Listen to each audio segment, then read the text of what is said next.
Busy man sa mga showbiz ganap, primetime queen Marian Rivera takes time sa paggawa ng online content na laging nagva-viral.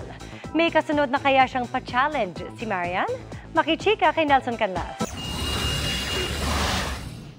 Glowing while growing ang mga anak ni Marian Rivera at Dingdong Dantes na sina Zia at Sixto while enjoying their favorite activities.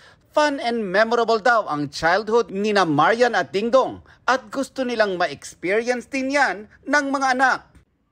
Si Zia na nag-first communion recently, hilig daw ang pagsasayaw at pagsaswimming. Si Sixto naman na nag-celebrate ng kanyang 5th birthday, may hilig sa paglalaro ng soccer. Para may full energy sila para sa kanilang mga hilig, pinagtutuunan syempre ni Dong at Yan ang health ng dalawang anak.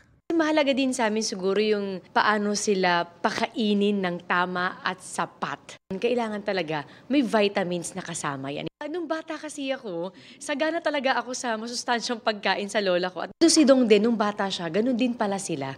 Yan ay kahit halos sabay-sabay ang ginagawa ni Marian ngayon na bukod sa mommy duties, taping at charity works, na isisingit pa niya ang pag-post ng mga online content na nagiging viral.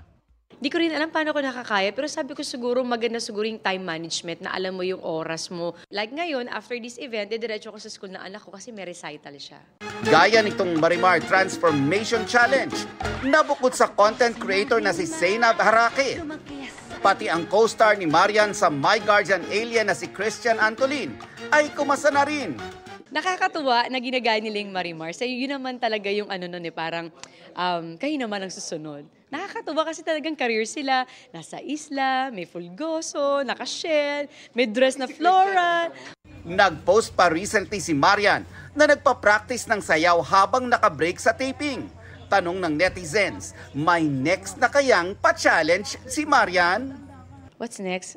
Ano ba yung gusto nila? Busy rin si Marian ngayon sa shooting ng upcoming film na Balota.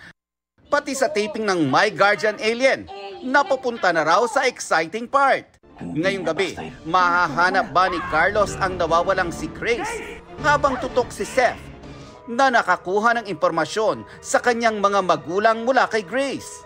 Makakatakas ba si Grace at makakabalik kina Carlo? Siguro ito yung part na medyo may pagka-dramatic na kasi patungo na kami dun sa dulo. Nelson Canlas, updated sa Showbiz Happenings.